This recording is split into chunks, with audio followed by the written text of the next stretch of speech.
Am I the asshole for refusing to give my sister more money when she is drowning in debt, even though my whole family says I am acting like a bank instead of a brother? I work in logistics, which basically means my entire professional life revolves around mitigating risk, managing schedules, and making sure numbers align perfectly on a spreadsheet.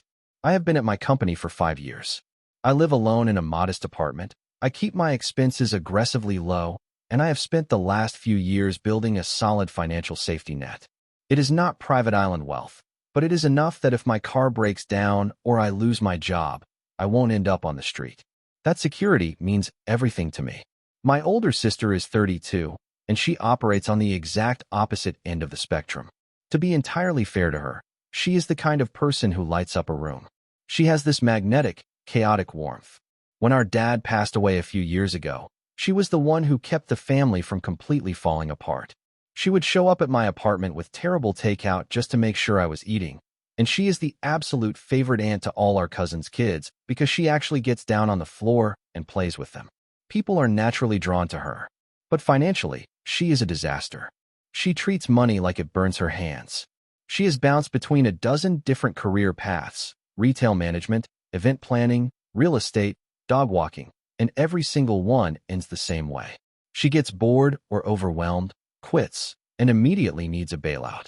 For the last 10 years, our mom has been her personal ATM, constantly draining her own retirement funds to keep my sister afloat. I promised myself a long time ago that I would never get sucked into that cycle. I watched my mom enable her time and time again, buying into the tearful promises of change, only to watch my sister put a new charge on a maxed-out credit card 3 weeks later. Then, about a year ago, my sister called me. It wasn't a quick text asking to spot her for groceries. It was a massive 2-hour phone call. She sounded completely broken, explaining how exhausted she was from living paycheck to paycheck. She told me she finally had a concrete plan to start a home-based artisanal bakery. She had a whole pitch ready. She talked about her potential client base from her old catering jobs, described the profit margins on custom fondant cakes, and even sent me a PDF with photos of her test batches. She explained she just needed initial capital to buy a commercial-grade stand mixer, bulk ingredients, custom packaging, and to run some targeted local social media ads. She asked for $5,000. That was exactly half of my emergency savings. My gut instantly tightened, and my first instinct was a hard no. But she kept talking. She argued that I shouldn't look at it as a family favor, but as an actual investment in her future. She swore that hitting her 30s with nothing to her name had terrified her, that she had learned her lesson, and that she was fully committed to grinding this out. I talked to our mom about it, which was a massive mistake. My mom immediately laid on the guilt, telling me that my sister had a real fire in her eyes this time, that she had been practicing her baking until 2 a.m., and that I needed to believe in her because that's what family does. I caved, but I told my sister I was setting very strict boundaries. We sat down at my kitchen table, and I laid it out. I told her I didn't want equity, I didn't want a percentage of her sales, I just wanted my principal back. I typed up a simple, 1-page agreement stating she would pay me back in fixed monthly installments over 12 months, with 0 interest. I figured skipping the interest proved I was trying to be a supportive brother, not a loan shark. She signed it without hesitation, tearing up and telling me how much my trust meant to her. I wired the $5,000 the next morning. For the first 2 months, I genuinely thought I had made the right call. She was posting daily updates on her baking Instagram. She was showing off flour-dusted counters, piping bags, and boxes of cupcakes ready for delivery. She made her first 2 monthly payments exactly on the due date. They were small amounts, but they hit my account exactly when she said they would. I finally exhaled, thinking she had actually turned her life around. Month 3 came, and the payment didn't process. When I texted her about it, she got incredibly defensive, blaming a sudden spike in the cost of vanilla and packaging, but she assured me she had 3 big orders lined up for the weekend and would catch up next month. I backed off. Startups are volatile, and I didn't want to suffocate her. But then her social media went completely dark. No more cupcake posts, no more late-night baking stories. Whenever I brought up the business, she would give me these clipped, irritated responses about the local market being saturated. The real problem started when I went over to my mom's house for Sunday dinner. My sister was supposedly operating her business out of my mom's larger kitchen, But the expensive commercial mixer she said she absolutely needed was nowhere in sight. I casually asked where her equipment was, and she literally turned her back to me and walked out the back door without answering. 2 weeks later, my cousin posted a photo dump on Instagram. It was my sister on a weekend trip to Austin. It wasn't a five-star resort, but she was clearly staying in a hotel, holding a $12 cocktail at a rooftop bar, and eating at a pretty expensive barbecue place. I called her the second I saw the photos. I demanded to know how she was financing a weekend getaway while ignoring my texts about her missed loan payments. She exploded. She screamed through the phone that I had no right to police her movements, that she was suffocating under the pressure of the business, and that she was allowed to take a mental health break without asking her little brother for permission. We ended up hanging up on each other.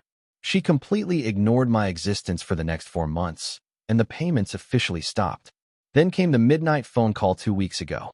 I was asleep when she called. She was absolutely hysterical, hyperventilating so hard I could barely understand her. She said everything had fallen apart. She was buried in credit card debt, her rent was past due, and her landlord was threatening eviction. I was angry about the ghosting, but hearing her panic like that still messed with my head. I asked her what she needed me to do, assuming she wanted me to call the landlord or help her consolidate her debt. Instead, she begged me to give her back the money. I asked her to repeat herself. She went on this frantic, breathless rant, explaining that she had mismanaged the initial $5,000, and since I had a stable corporate job and savings, losing that money wasn't a big deal for me. She argued that she needed the money now more than she needed it back then, and asked me to return it to her so she could pay her rent and start over. I asked her what she meant by return it when it was my money from my paychecks, money she had already burned through. She completely lost it. She started sobbing, calling me a selfish, heartless prick, saying I was sitting in my comfortable apartment watching her drown in the streets. The next morning, the family group chat became a war zone. My mom called me, crying, saying my sister was in a very dark place mentally and that I needed to step up because money isn't worth a human life. I tried to explain the reality of the unpaid loan, but my mom just talked over me, accusing me of treating my own blood like a bank ledger. Now my aunts are sending me texts about how you can't take your savings to the grave. This is where I am seriously second-guessing myself. I sat on my couch last night, staring at my banking app. I have the funds to cover her rent. I could wire the money right now and stop her from being evicted. I looked at my perfectly organized budget, my spreadsheets, my safety net, and I suddenly felt incredibly cold. Am I the problem? Am I so rigid and obsessed with my financial security that I have lost my humanity? I know she is terrible with money, but she is my sister, the one who held me together when Dad died. Part of me feels like an absolute monster for letting her suffer just to prove a point about responsibility. But if I pay her rent, I am just replacing my mom as her new enabler. Am I the asshole? Update 1. Reading through the comments really forced me to look at this without the emotional fog of my family's guilt trips. A lot of you pointed out that paying her rent wouldn't actually save her, it would just delay the inevitable. I realized I couldn't keep fighting this over text messages with my mom acting as a chaotic middleman. I needed to handle this in person. I drove over to my mom's house yesterday, where my sister is crashing on the couch since things got bad with her apartment. The atmosphere in the house was suffocating. My mom did this awkward shuffle into the kitchen, loudly announcing she was staying out of it, but she left the door open and I could see her shadow on the floor. I sat down in the armchair across from my sister. She looked terrible. She had dark circles under her eyes, her hair was a mess, and she just looked entirely defeated. Seeing her like that brought back all that crushing self-doubt. I hated being the source of her stress. I tried to keep my voice as steady and level as possible. I told her we needed to talk about the reality of the situation, and I explained how deeply hurt I was that she viewed my years of savings as a community fund she was entitled to tap into whenever she messed up. She looked at her hands and quietly said she wasn't looking for a handout, just a temporary lifeline, because she felt like she was suffocating. She sounded so small and genuine, but I needed to push through the guilt. I asked her point blank what her plan was for the original $5,000 she owed me. She stared at the coffee table for a long, heavy minute. Then she muttered that she couldn't even process the old debt right now because she was just trying to figure out how to survive the week. My empathy just vanished. I told her that if she couldn't even acknowledge the first broken contract, There was absolutely no scenario where I was opening my wallet again. I brought up the missing mixer. I brought up the Austin trip. I laid out the timeline of her ghosting me. She started angry crying. She launched into a massive tirade about how incredibly easy my life is. She said I have a brain that just naturally handles logistics and numbers, that I don't struggle with the crushing, paralyzing anxiety and executive dysfunction she fights every single day. She told me I was arrogant for sitting in judgment of her failures when my corporate stability was practically handed to me by my personality. I shot back that my mental stability doesn't pay my rent, my 40-hour work weeks do. I told her I wasn't judging her anxiety. I was judging her lies. Right on cue, my mom marched out of the kitchen. She immediately took my sister's side, scolding me for kicking her when she was down. She argued that family support shouldn't come with a contract and terms of service. I snapped at my mom, telling her that the only reason my sister is in this situation at 32 is because our mom spent 3 decades shielding her from the consequences of her own actions. Then my sister looked right at me and dropped the heaviest guilt trip I have ever experienced. She looked me dead in the eyes and said, "If you walk out that door without helping me, whatever happens to my life next is entirely your fault." It was a blatant, calculated manipulation tactic, but it still hit me right in the chest. I was physically shaking. I told her I absolutely refused to carry the weight of her decisions, grabbed my keys, and walked out. I haven't heard a word from my sister since. My mom has shifted her strategy to sending me depressing daily updates about my sister crying on the couch, trying to wear me down. I am holding my ground, but I feel sick to my stomach constantly. I also can't shake this lingering suspicion. The math on her debt just doesn't make any logical sense. Even if the bakery failed, $5,000 doesn't just evaporate in 8 weeks without leaving a trace of equipment or supplies. I don't know what she really did with my money, but I am starting to believe it had absolutely nothing to do with baking. Update 2.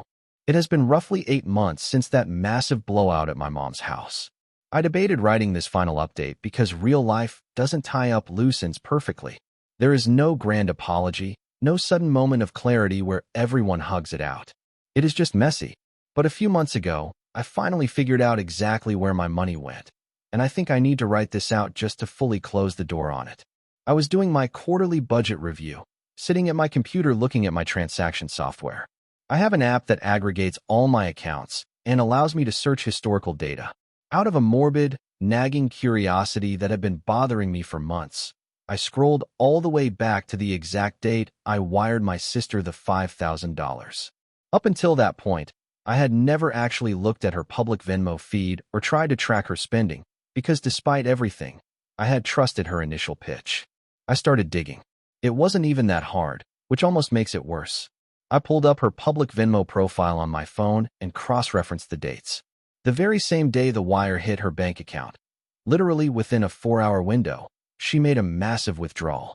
The next day, her public Venmo feed showed a flurry of activity.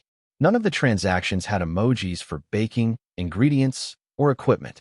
There were multiple payments to a guy named Marcus, with emojis of a car, a beer, and a house. I knew she had been casually dating a guy named Marcus around that time, a guy my mom hated because he couldn't hold down a job. I took it a step further. I found Marcus's Instagram profile, which was set to public. I scrolled back to the dates of those Venmo transactions. Right there on his grid was a photo of a used Honda Civic he had just bought, thanking his girl for helping him secure the bag. 2 weeks later, there was the photo dump from Austin, not posted by my cousin, but by Marcus, showing him and my sister at a music festival, drinking heavily, and staying in an Airbnb. She never bought the commercial mixer. She never bought bulk ingredients or custom packaging. The handful of cupcakes she posted on Instagram were likely baked with a $50 hand mixer using grocery store box mix just to keep up appearances. She used my emergency savings to pay off her deadbeat boyfriend's car debt and fund their vacation, and then she faked the bakery hustle just long enough to keep me from asking questions. When the reality of that hit me, I didn't confront her. I didn't call my mom.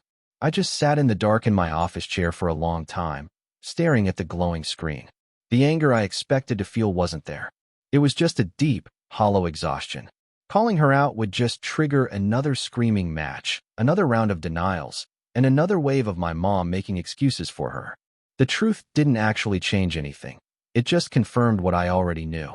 The money was gone, and the sister I thought I was helping didn't exist. Family dynamics have been incredibly strange since then.